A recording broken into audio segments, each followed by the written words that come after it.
첫 가문의 분봉 왕들에 대해서 이제 공부를 하도록 하겠습니다. 성경에는 그 신약에 보면 전부 헤롯이라고 나와요. 전부. 근데 그게 다 달라요. 그 헤롯이. 이걸 알아야 돼. 네? 자, 오늘은 이제 그걸 이제 공부하도록 하겠습니다. 분봉왕이라는 거는 뭐냐면 그 한 나라를 이렇게 이렇게 쪼개서 다스리는 통치를 하는 것을 분봉왕이라고 그래요. 그러니까 영토를 이렇게 나누어서 다스리는 거예요. 그러니까 지금 그 예수님 당시 신약 때는 그 원 큰 영토는 누가 왕이냐면은 로마가 다스리잖아요. 근데 로마가 유대 땅만 다스리는 게 아니잖아. 주변의 나라들을 다 정복을 했는데 혼자서 그 나라를 다 여러 나라를 다스릴 수가 없으니까 각 지역마다 그 왕을 세운 거예요. 자, 그런데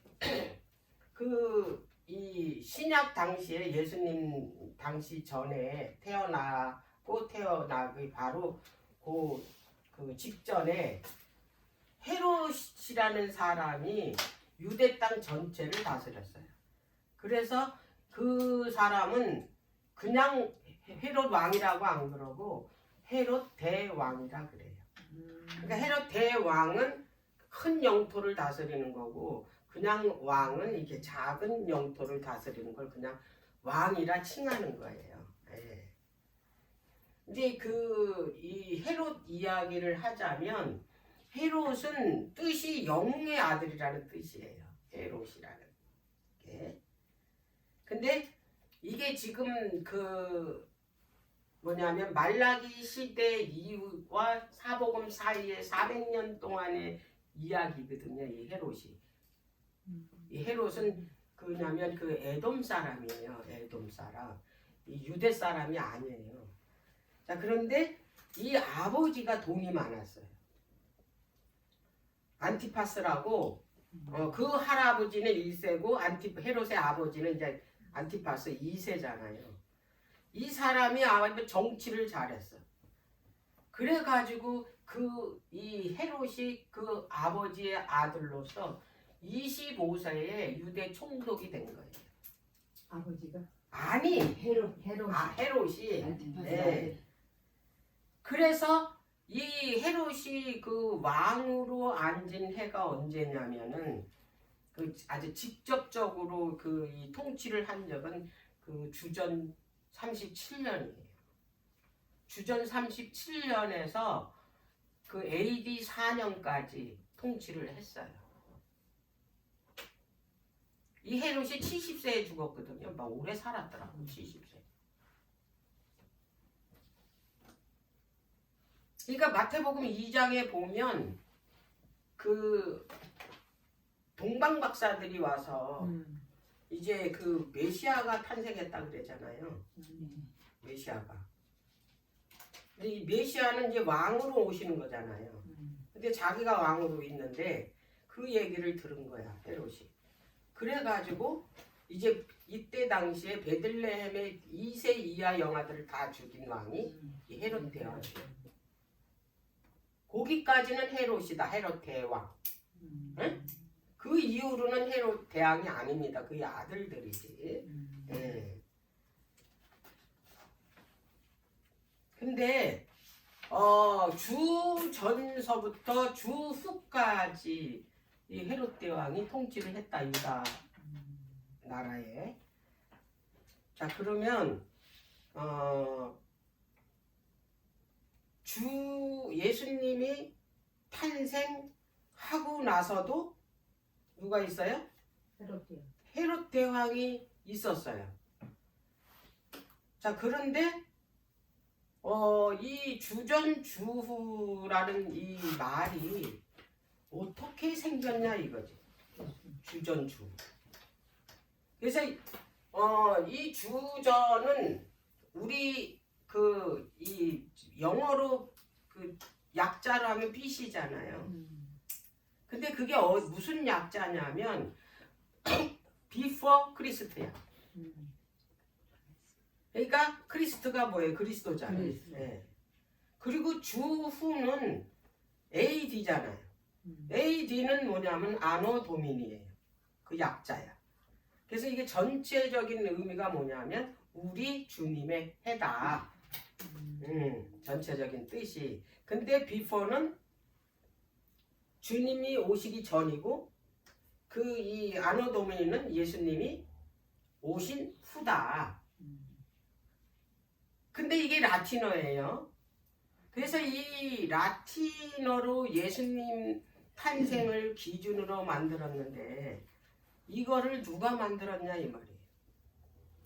이거를 이제 이걸 출애굽기 12장 할 때 제가 이 말씀을 했는데 이 주전주에 대해서 예수님이 이제 언제 탄생하시고 해를 언제 바뀌었나 새 해로 바뀌었다라는 얘기를 이제 해줬는데 그게 뭐냐면 그 로마의 그 신학자이자 역사가인 디오니시우스 엑시구스라는 사람이 교황이 명을 내렸어요. 부활제라는 그 책을 쓰라고. 그래서 이 사람이 그 책을 쓰면서 이거를 이제 이 그 주전주를 이거를 이제 그 만드는 거예요. 교황이 이제 그 명을 내렸기 때문에 그 부활의 서라는 책을 이제 그 저술하다가 이걸 만든 거예요.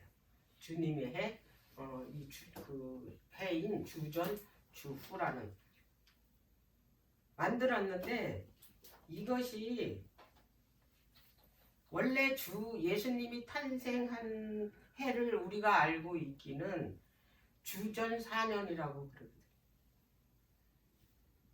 다 알고 있기는 보통 알기로는 주전 예수님이 탄생할 당시는 주전 4년이다. 네?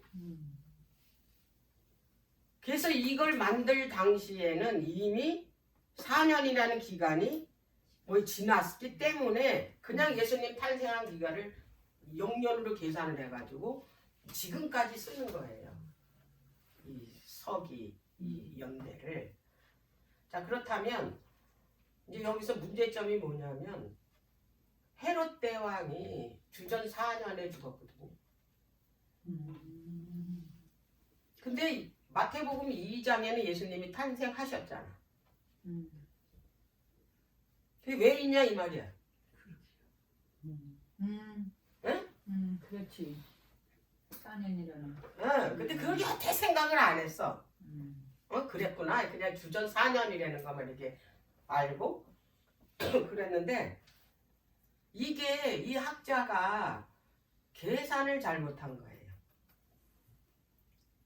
이 그 디오니시스 엑시구스라는 사람이 연대 계산에 있어서 우리가 그 2300주야에 그 BC에서 AD로 넘어가는 27년에서 처음에는 26년이라 그랬잖아요. 그게 잘못 계산됐다. 1844년 10월 22일에 계산할 때 거기서 0년을 뺐다. 그래서 이 26년이 아니라 27년에 예수님이 침례를 받았다. 이렇게 이제 새로 고쳤잖아요. 마찬가지로 이것도 0년을 뺀 거예요. 그러니까 어떻게 되는 거야? 5년이 되는 거예요. 실질적으로 말하자면 0년을 빠졌으니까 그 0년이나 1년을 더하게 되면 몇 년? 5년이 지난 거예요. 그래서 헤롯이 어떻게 된 거예요? 예수님 탄생 시에 있었다라는 얘기예요. 예. 그리고 얼마 안 있다 죽은 거예요. 예. 자, 그러면 이제 그 헤롯이 죽은 다음에 여전히 헤롯 왕이 나오잖아요. 계속 사건마다. 근데 그 사건마다 이 헤롯이라는 왕의 그 이름을 가진 사람이 한 사람이 아니라는 거예요. 다 다르다라는 거예요. 그래서 그 헤롯이 죽은 다음에 그 아들들한테 그 이 영토를 나눠줬어요. 그래서 그들은 그냥 왕이 아니라 분봉왕이에요. 이게 그 할당 받아서 다스리는. 근데 이제 그 헤롯 대왕의 아들 중에 그 유명한 사람이 누구냐면 첫 번째 그 헤롯 안디바라는 사람 아들이에요. 이 둘째 아들인데 헤롯의 이 아들한테는 갈릴리하고 베레아 지역을 이렇게 그 다스리도록 영토를 주었어요. 갈릴리 하면 주로 예수님이 사역하던 곳이잖아요. 예. 그리고 유명한 사건이 뭐냐면 그 이복 형제인 헤롯 빌립의 아내를 뺏어가지고 자기 아내를 삼았잖아요. 그래가지고 그걸 잘못됐다고 가서 이제 뭐 그 책망하는 심리의 요한을 이제 그 머리를 잘라서 그 죽인 왕이 바로 이 왕이에요. 헤롯의 둘째 아들 안디바.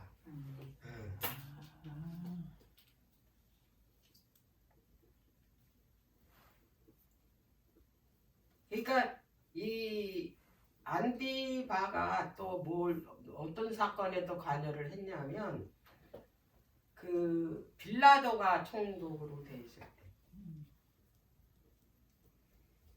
그러니까 유대 땅 전체를 다스리는 사람을 헤롯이 죽은 다음에는 로마 사람을 보낸 거야. 그래서 그 사람이 첫 번째 사람이 빌라도인 거야. 그래서 그가 뭐냐면 총독이 된 거예요. 네. 그럼 빌라도는 유대 사람이네? 네? 유다? 아니지 로마 사람. 로마 사람. 네. 그러니까. 네. 그 빌라도가 그 이 저기 뭐야 제사장들 대제사장 뭐 가야바니 뭐 안디바니 뭐 예수님을 붙들어 가지고 이제 재판해 달라고. 자기네는 그 재판을 못 해요. 속국이기 때문에 재판할 수 있는 자격이 없어. 그래서 누구한테 데리고 왔냐면 그 총독 빌라도한테로 끌고 온 거예요. 예수. 그때 이 빌라도하고 이 헤롯 안디바는 원수지간이에요. 근데 그 누가복음 23장에 보면 당일에 뭐가 됐대요? 빌라도하고 헤롯이 친구가 됐잖아. 원수지간이었는데 뜻이 맞은 거야. 그래서 뭐가 됐다? 당일에 그날에 친구가 됐다는 그 말이 나오는데 그 헤롯이 이 안디바였다. 누가복음 13장 32절에 보면 예수님이 헤롯을 여우라고 그랬어요. 여우. 누가복음? 13장 32절에. 막 그거 쓰지 마세요. 여기 다 해서 드릴 테니까. 기억할래? 그리고 마가복음 8장 15절에 보면 마가는 뭐라고 얘기했냐면 그 헤롯의 누룩을 조심하라.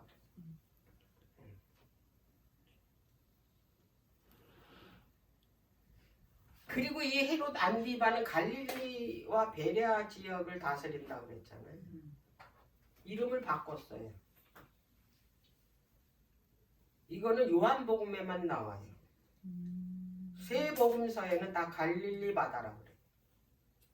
근데 요한복음에만 요한이 디베랴 바다. 왜 디베랴 바다라 그랬냐면 로마 황제 이름이 티베리우스예요. 그래서 그 옛날에는 그 황제 이름을 따서 그 도시 이름을 짓거나 성을 쌓으면은 그 황제 이름을 따서 하거든. 그래서 갈릴리 바다를 그때 사람들이 뭐라고 불렀냐면 디베랴 바다라. 그 갈릴리 지역을 그 이름을 따서 디베랴라고 바꿨는데 그 지역에 바다가 있으니까 그 지역도 뭐예요? 바다도 이름이 디베랴 바다다. 그 옛날에 그 알렉산더가 죽고 그 그리스 헬라 나라가 분열이 됐잖아요. 분열이 됐는데 남쪽에는 이집트 그 포톨레미가 다스렸어요. 근데 거기에 큰 도시 이름을 뭐라고 줬냐면 알렉산더 이름을 따서 알렉산드리아라고 지은 거예요. 알렉산드리아. 이제 그렇게 이해를 하셔요. 그래서 왜 요한복음에 가면 왜 디베랴 바다라고 그랬나? 그럼 이 디베랴 바다가 그럼 어디인가? 이렇게 생각하지 마시고. 그 의문이 갔었어. 아, 그랬어요? 그렇죠. 의문이 갔죠. 참기도 나오잖아. 디베라 맑은 바다인데. 근데 뭐 갈릴리라 가다가 디베라 가다가 왜 요한이 디베랴 바다라고 기록을 했냐면 그 다른 제자들은 다 먼저 갔어요. 먼저 다 뭐 했어요? 먼저 죽었어요. 숨겨당했다니 말이에요. 일찍 다. 근데 요한은 100세까지 있었어요. 그리고 요한복음이 제일 늦게 썼어요. 신약 중에서 사복음서에서 제일 늦게 쓴 게 뭐? 요한복음. 그리고 신약서에서도 제일 늦게 쓴 게 계시록이 아니에요. 요한복음. 그래서 그때 당시에 그게 다 퍼져 있으니까 뭐예요? 디베랴라고. 그러니까 이 요한이 그 목베임을 당한 요한이에요? 아니야. 아니죠. 그건 침례 요한이고 침례 요한이지. 그건 제자가 아니잖아. 진짜. 그래서 디베랴 바다라고 불렀어요. 그게 누가 이름을 바꿨냐? 이 헤롯 안디바가. 그 헤롯의 둘째 아들. 자, 그 다음에 이제 첫째 아들 헤롯 아켈라오입니다. 이 아들은 그 예루살렘하고 베들레헴을 이제 다스린 왕이에요. 아켈라오. 근데 이 헤롯 아켈라오는 엄청난 포악한 정치를 했어요. 그래서 그 이 포악한 왕이 그 베들레헴 예루살렘을 다스리고 있으니까 그때 베들레헴에서 예수님이 탄생했잖아요. 그래가지고 천사가 나타나가지고 요셉에게 애굽으로 뭐하라 그랬어요? 피신하라 그래서 애굽에 갔잖아요. 그런데 이제 그가 죽었으니 어떻게 하라고? 다시 돌아가라고. 그게 이 아켈라예요.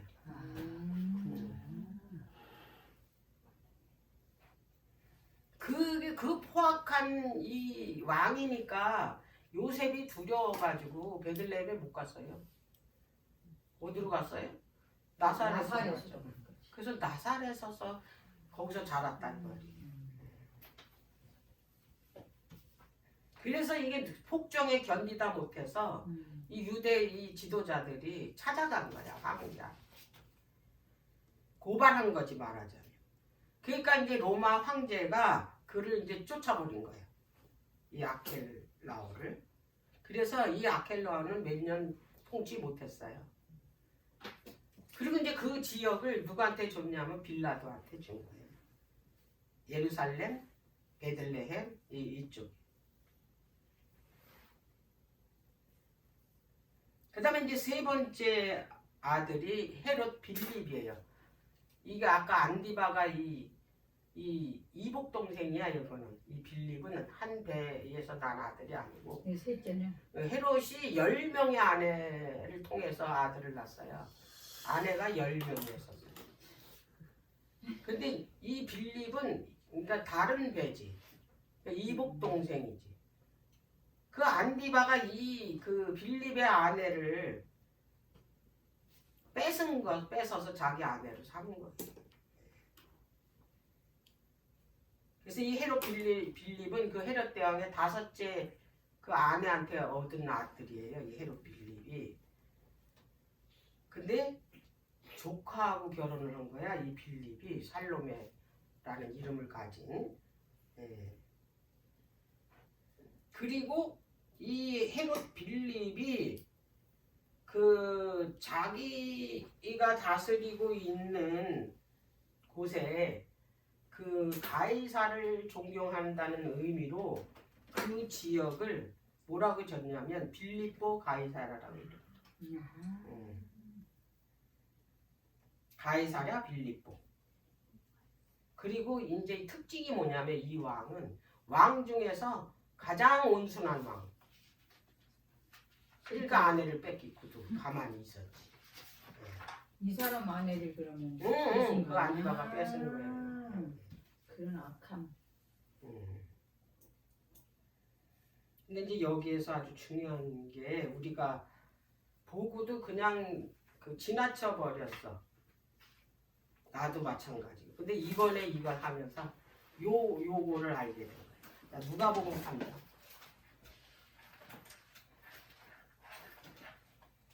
누가는 굉장히 역사 학자이기 때문에 그 뭐냐면 디테일하게 썼어요.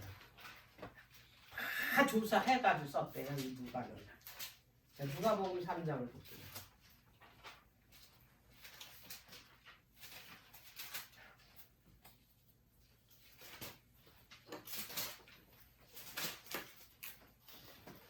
자, 3장 1절부터 티베rio 가이사가 위에 있은지 15해 곧 본디오 빌라도가 유대의 총독으로 헤롯이 갈릴리의 분봉왕으로 그 동생 빌립이 이게 지금 이 얘기예요. 그 동생 빌립이 이두레와 드라곤의 지방의 분봉왕으로 이렇게 나왔잖아요. 각자 이제 분봉왕 쭉 설명을 했잖아. 다른 복음서에는 이런 거 안 썼어요. 다 똑같이 썼지. 근데 여기서는 어느 지역을 다스리는 분봉왕, 뭐 빌라도는 총독, 뭐 이렇게 쭉 자세하게 썼잖아요. 근데 이게 뭐냐면 역사에도 거론하지 않는 이름이 나오는 거야. 루시아나. 루시아나가 아니라 루사니아. 루사니아가 아빌레네의 분봉왕으로. 이거를 그냥 지나쳐 버렸다 이 말이야. 근데 그 네이버에 찾아도 이게 안 나와. 그러니까 말하자면 역사적으로 이 이름이 거론이 안 됐다 이 말이에요. 그러니까 이 사람은 크게 뭐 영향력이 없으니까 그런 거론이 안 됐겠죠. 그래서 이걸 이제 딱 이제 눈에 띈 거야. 그래가지고 상 영어 구글 찾아보고 네이버 찾아보고 다 본 거야. 근데 이게 여기 기록이 됐으니 이거 어떻게 하냐고. 이 루시아나. 그래도 뭔가 있으니까 네. 기록이 됐을 텐데. 아니 누가가 이거 그냥 괜히 걸어놓은 게 아닐 거 아니야. 아니, 분봉왕이 이게 또 있었던 거야. 그러다가 이제 내 성경책에 그 주석 그 있잖아요. 거길 보니까 나오더라고. 뭐라고 나왔냐면 루사니아는 아빌렌의 분봉왕이었다고 누가복음 3장 1절에 기록한다.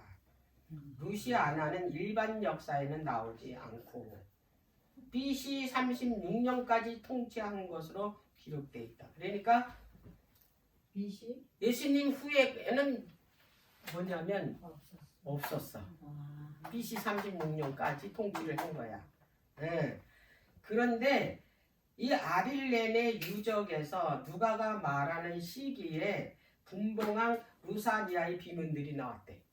그러니까 성경은 결코 뭐냐면 잘못 쓰지 않았다라는 게 입증이 된 거예요.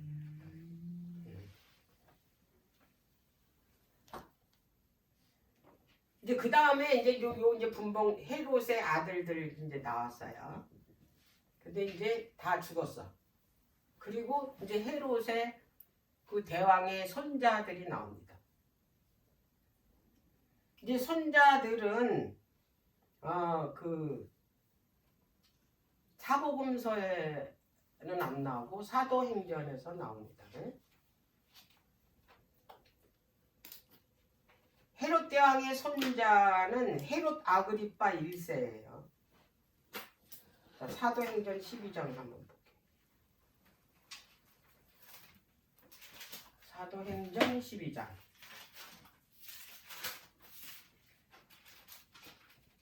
우리가 성경 통독을 하니까 이제 이거 알아둬야 돼. 바울이 이제 선교할 때잖아요. 아그리파 왕 앞에 쓰고 막 그랬잖아요. 아그리빠 음. 왕. 자, 12절 사도행전 12장 12절서부터 23절까지인데 여기에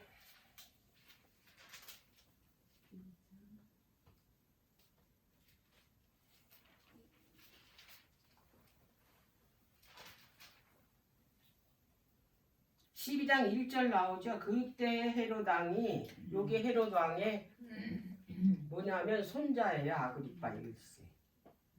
아그리빠 1세가. 이게 이 아그리빠 1세가 그 요한의 동생 형제 야고보가 첫 번째 순교당한 제자잖아요. 이게 죽인 거예요. 손자 아그리빠 1세. 그 다음에 이제 손자 이 헤그리빠 이게 1세는 왕실에서 자랐대요. 그 로마 황제 왕실에서 자랐대. 그러니까 거기서 교육을 받고 자라라. 근데 그 로마 황제 글라우디가 그 황제로 등극했을 때 그 유대와 사마리아를 다스릴 권한을 받은 거예요. 왜냐면 황실에서 자랐으니까. 네. 자, 그 다음에 이제 그 헤롯 아그리빠 2세가 있는데 이거는 뭐냐면 헤롯 대왕의 증손자야. 그러니까 마지막 헤롯 왕가의 마지막 분봉왕. 1세 아들이야. 2세니까. 그러니까 헤롯한테는 증손자가 되기. 참 증손자까지 다시 이랬네. 그러니 얼마나 유대인들이 진노했겠어.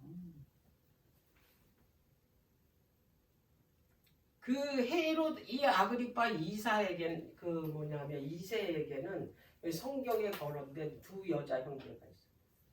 응? 드루실라와 버니게야. 요 이름이 거론되기 때문에 알아야 돼. 드루실라와 버니게. 이 여자 형제 두 사람이 있는데, 자, 사도행전 24장을 봐.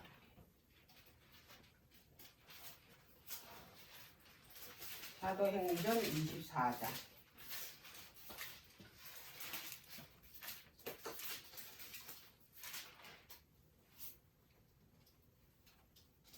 이 사도 바울이 복음을 전하다가 붙잡혀 들어가고 막 황제 앞에 쓰고 막 그러잖아요. 총독 앞에 쓰고. 이제 이 이야기예요. 24장 24절. 수일 후에 벨릭스가 그 안에 유대 여자 두루실라 나오죠. 이게 아그리빠 2사의 여자 형제예요. 함께 와서 바울을 불러 그리스도 예수 믿는 도를 듣거늘 바울이 의와 절제와 장차오는 심판을 강론하니 벨릭스가 두려워하여 대답하되 시방은 가라 내가 틈이 있으면 너를 부르리라 하고 동시에 또 바울에게서 돈을 받을까 바라는 거로 더 자주 불러 같이 이야기하더라. 이태를 지내어 보르기오 베스도가 벨릭스의 소임을 대신하니 벨릭스가 유대인의 마음을 얻고자 하여 바울로 구류하여 드니라. 그러니까 이 벨릭스 아내가 이 아그리빠 2세의 뭐예요? 남편이면 처남이 되는 거지. 처남. 예. 베스도도 그러니까 벨릭스 후임으로 온 사람도 뭐예요? 베스도잖아. 그래서 이 아그리빠 2세가 같이 신문을 했다고 이 총독들하고. 누구를? 사도 바울. 그래서 그 사도행전 25장 26장에 보면 그 아그리빠 그 여동생인 그 동생인지 누나인지는 모르지만 하여튼 그 누구도 또 나오냐면 그 그 번익에도 나와요. 이름이. 얼마나 중요하면 이름을 여기다 여자 이름을 그렇지. 기록을 했겠어요.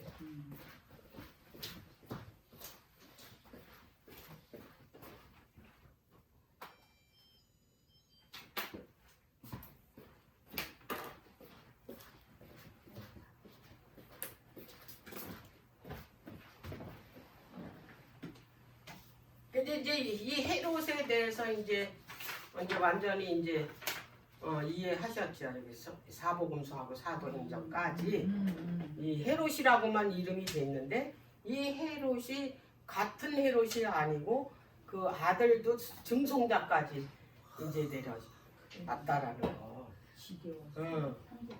그 나라가 와서 정말 네? 얼마나 질리냐고. 음. 그 진짜 우리 일제 36년을 생각해봐.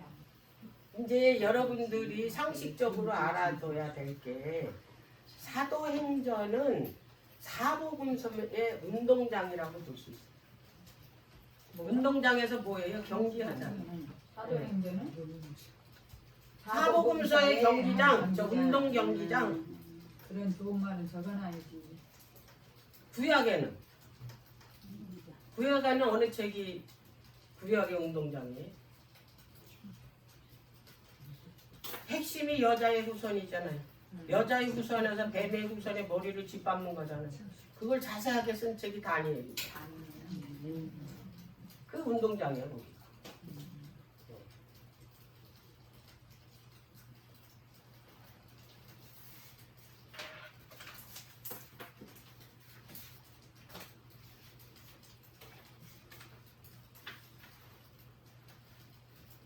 막간을 이용해서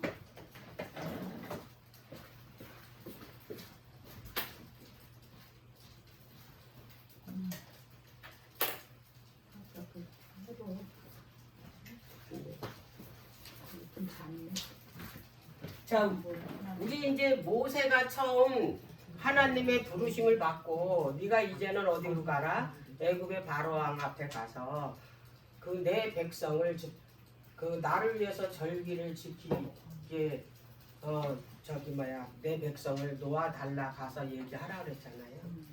그리고 네가 이스라엘 백성들을 구원해 내라는 그 사명을 받았잖아요. 근데 몇 번이나 그 명령을 거부했을 것 같아요. 모세가. 모세가? 응. 우리는 보통 3번으로 알고 있잖아. 내가? 5번? 나도 보통 3번 뭐 이렇게 읽어도 뭐 그렇게 디테일하게 안 봤으니까 이게 이렇게 하나님의 명령을 거부했구나 이제 이렇게 생각을 했는데 이걸 또 자세하게 뒤다 보니까 5번이나 거부했더라고 명령을. 자 그러면 이제 이게 첫 번째 거부, 두 번째 거부, 세 번째 거부, 네 번째 거부, 5번째 거부 그거에 대해서 좀 상세하게 제가 살펴보도록 할게요. 자 출애굽기 3장 11절.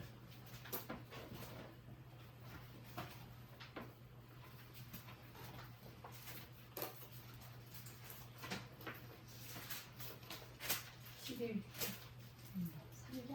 3장 11절. 자, 10절 볼게요. 이제 내가 너를 바로에게 보내어 너로 내 백성 이스라엘 자손을 애굽에서 인도하여 내게 하리라 그랬어요. 그때 이제 모세가 이제 어떻게 거부하나 보세요.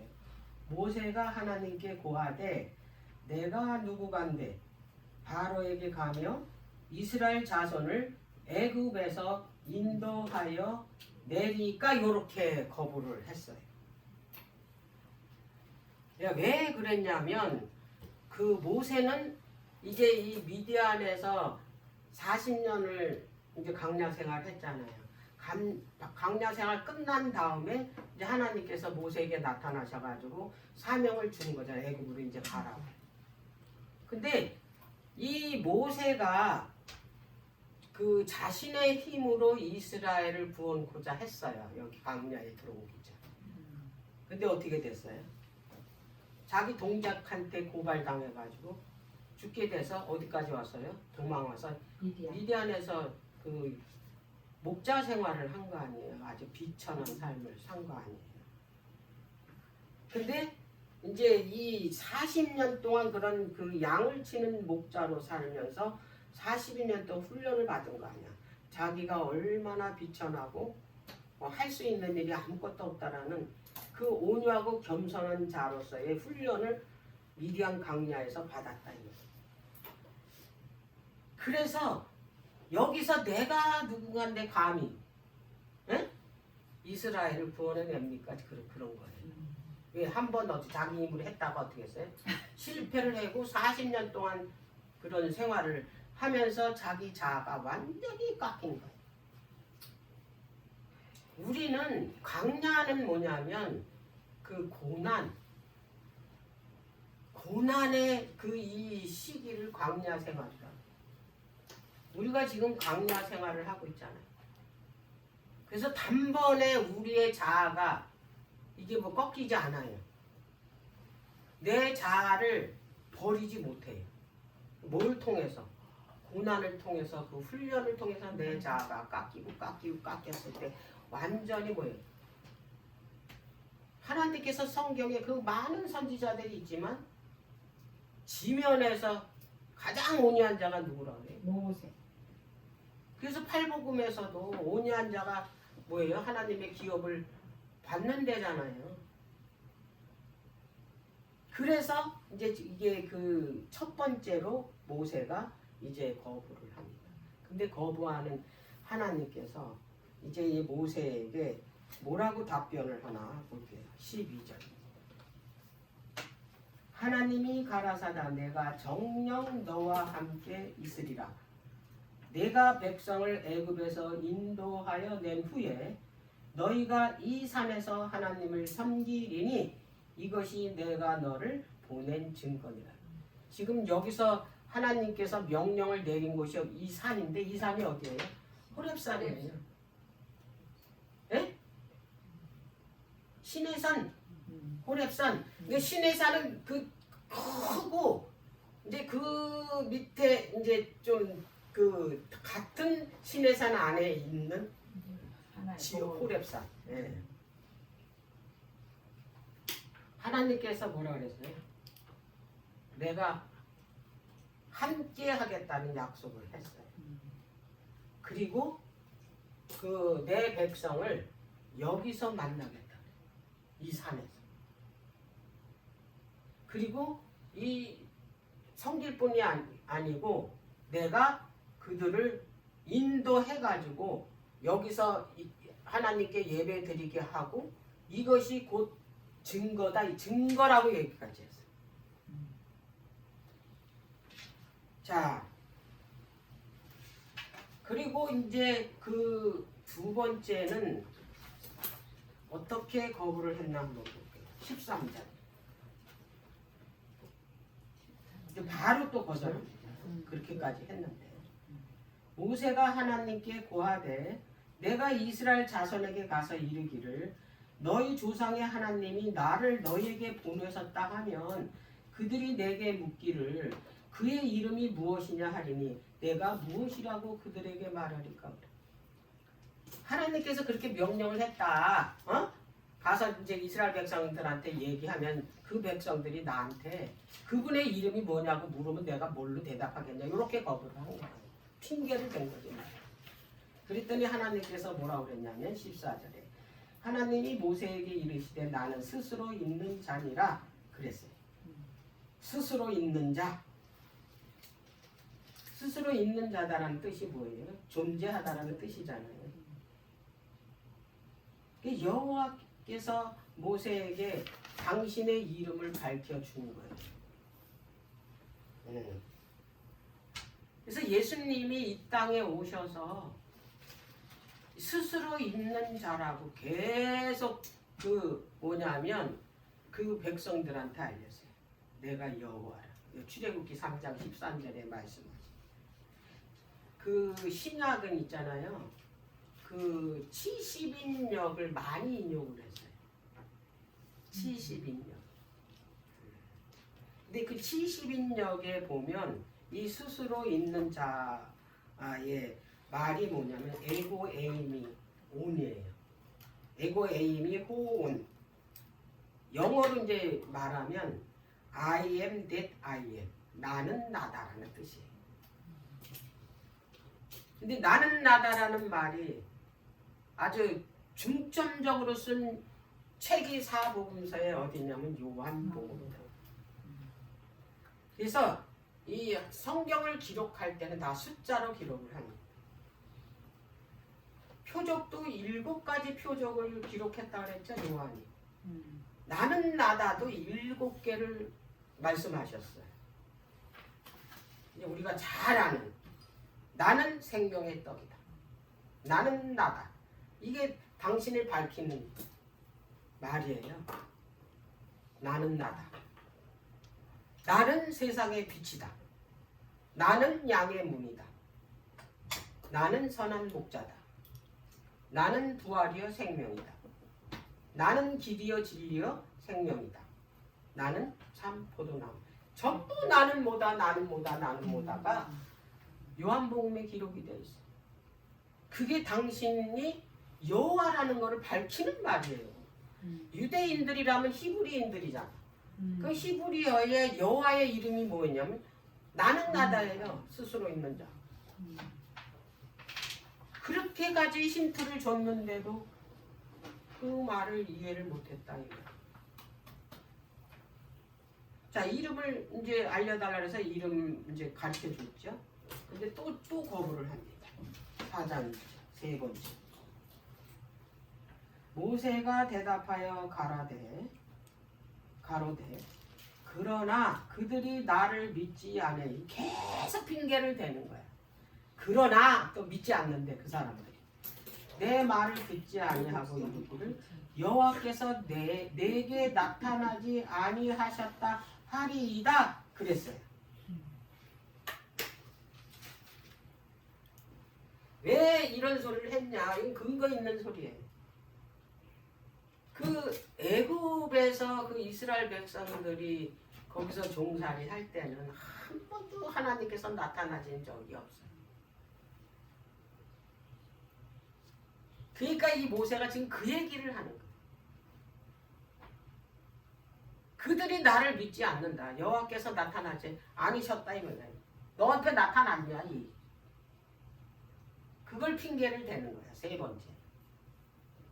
그랬을 때 하나님께서 또 답변을 또 하십니다. 2절 여호와께서 그에게 이르시되 내 손에 있는 것이 무엇이냐? 그가 가로되 지팡이이다. 그래서 표적을 보여줍니다. 표지. 지팡이 가지고. 지팡이를 던져라 그러니까 뭐가 됩니까? 뱀이 되죠. 뱀을 다시 어떻게 집으래잖아. 집었더니 다시 뭐가 됐어요?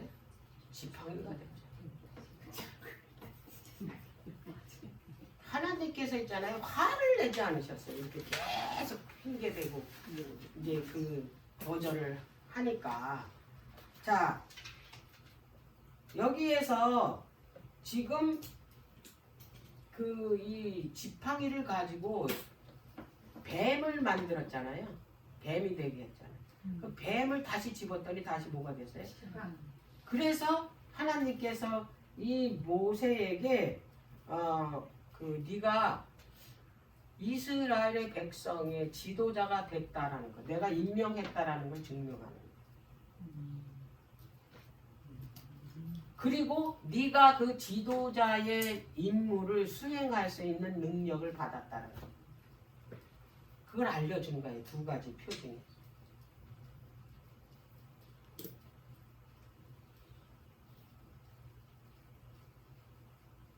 그리고 이제 2번째 이적은 네 품에다가 손을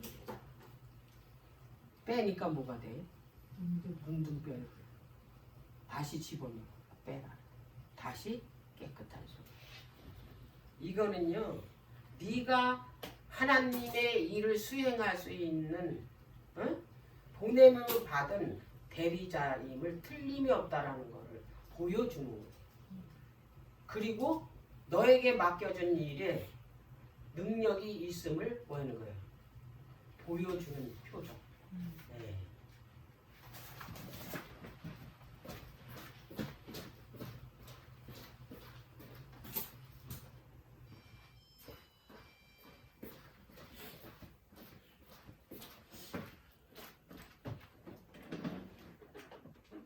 그러면서 4장 8절에 보면 이 표정을 보여주면서 8절에 여호와께서 가라사대 그들이 너를 믿지 아니하며 그 처음 이적의 표징을 받지 아니해도 첫 번째 뱀을 지팡이 가지고 뱀을 만드는 표징은 안 믿어도 두 번째 표징은 믿을 거다 이 얘기예요.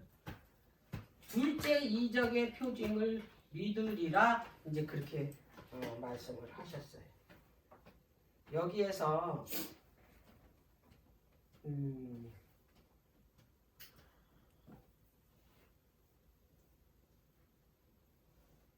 8절에 보면 그 처음 이적의 표징, 둘째 이적의 표징 나오잖아요. 이게 표징이 그 밑에 보면 성경에 그 밑에 있고 1번, 2번 이렇게 돼 있잖아요. 숫자가 써 있죠. 그 밑에 보면 뜻이 히브리어로 소리를 듣지. 소리라는 얘기야 이 표징이. 소리. 말하자면 이 이적의 표징이라는 거는 이적의 소리라는 뜻이에요. 이 표징이 히브리어로 무슨 뜻이다? 소리라는 뜻이라는 거예요.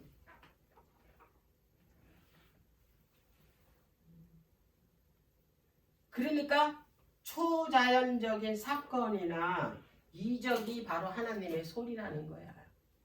음성.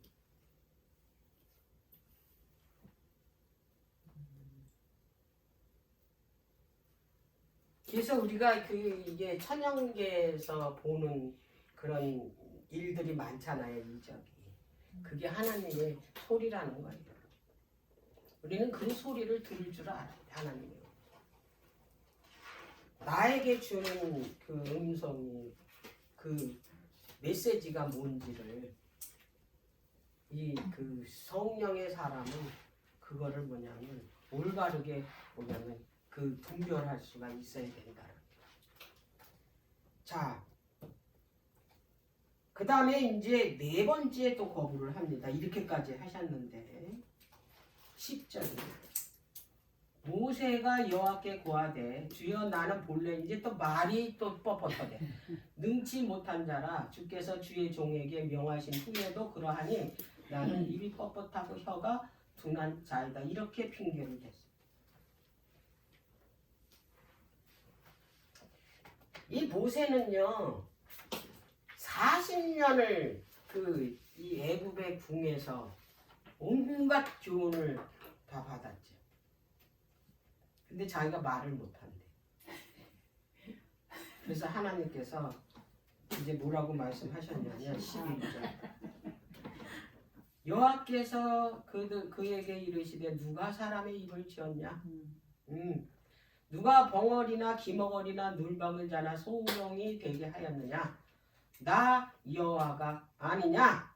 이제 가라. 내가 내 입과 함께 있어서 할 말을 가르치리라 그랬어요. 그랬더니 또 모세가 또 뭐라 그랬어? 자기는 못하니까 보낼 만한 사람을 보내려는 거야. 그게 네. 아이고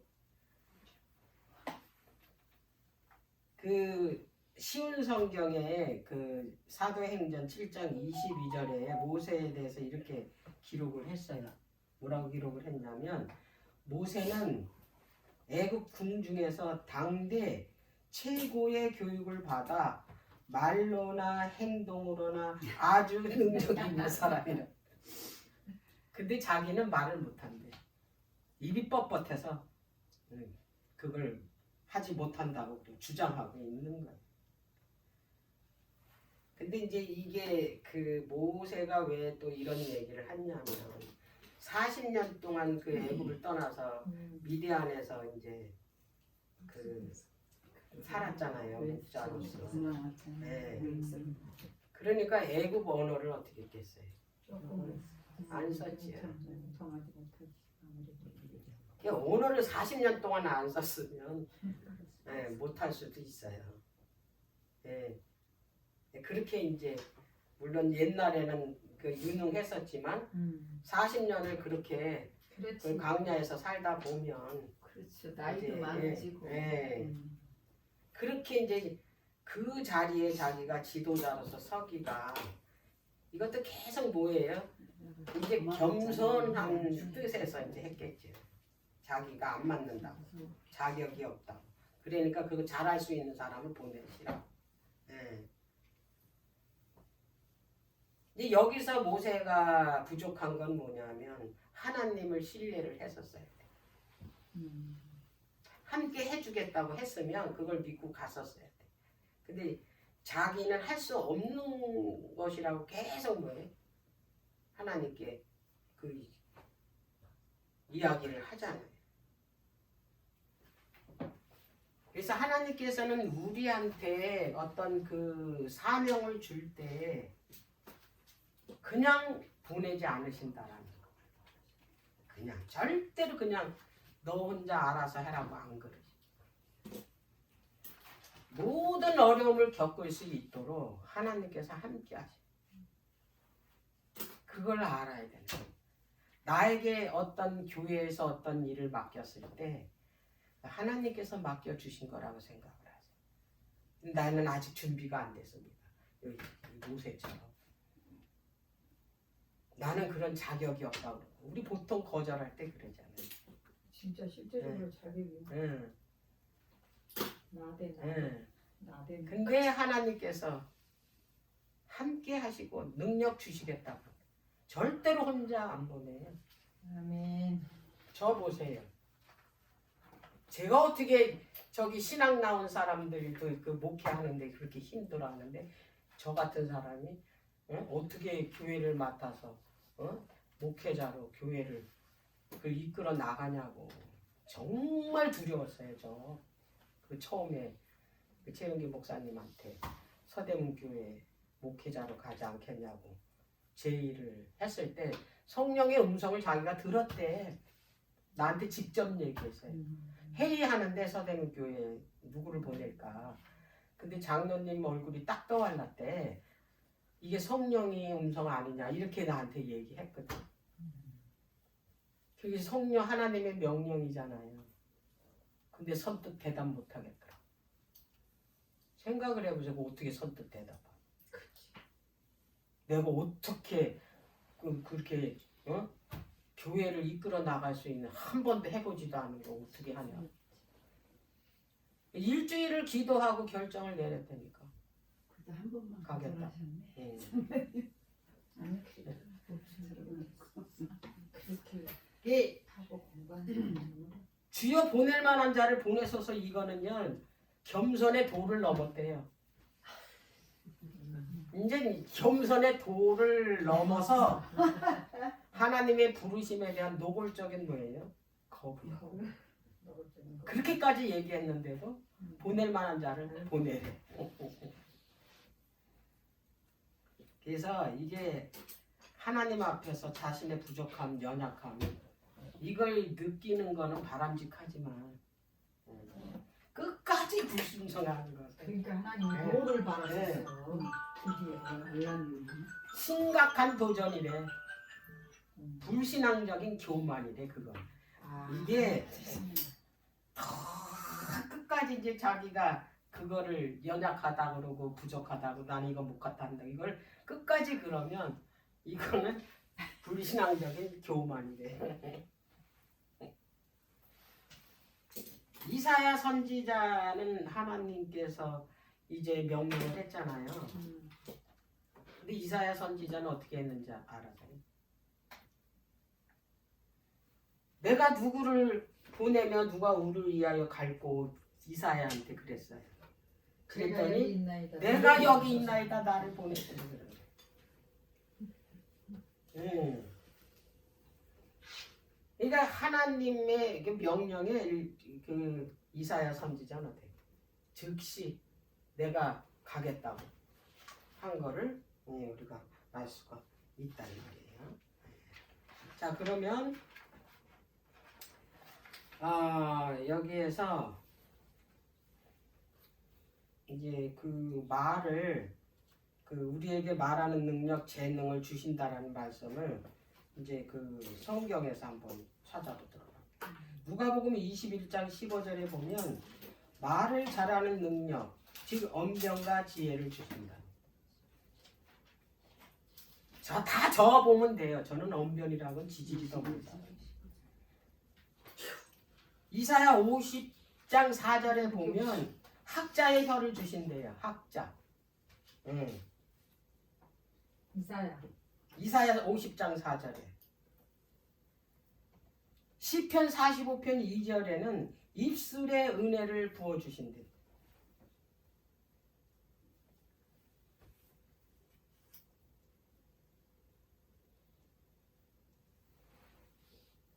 자, 이제 다섯 번째 거분입니다. 다섯 번째. 4장 12절. 이제는 하나님께서 더 이상 이제 이 모세의 말을 안 듣습니다. 12절. 이제 가라 그랬어요. 이제 가라.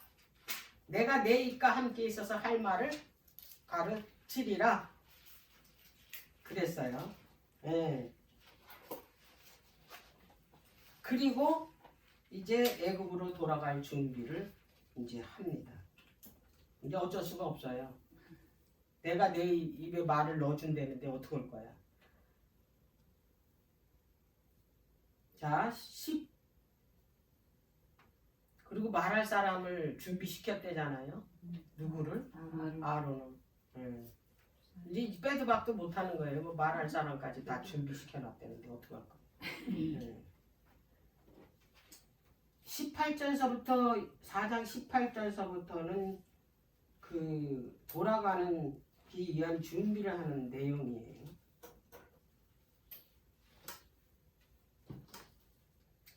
여기 보면 18절부터 한번 볼게요. 모세가 장인 이드로에게 돌아가서 그에게 이르되 내가 애굽에 있는 내 형제들에게로 돌아가서 그들이 생존하였는지 보려 하오니 나로 가게 하소서. 이드로가 그에게 평안히 가라 하니라. 여호와께서 미디안에서 모세에게 이르시되 애굽으로 돌아가라. 내 생명을 찾던 자가 다 죽었느니라 그랬어요. 이제 그걸 두려워했잖아요. 모세가. 20절. 모세가 그 아내와 아들들을 나귀에 태우고 애굽으로 돌아가는데 하나님의 지팡이를 손에 잡았다 그랬어요. 모세가 이제 그 직접 이 지팡이를 가지고 이적을 할 땐 내 지팡이라 그랬어요. 여기서는 하나님의 지팡이. 하나님의 지팡이 누구의 지팡이가 됐냐면 모세의 지팡이가 된 거예요.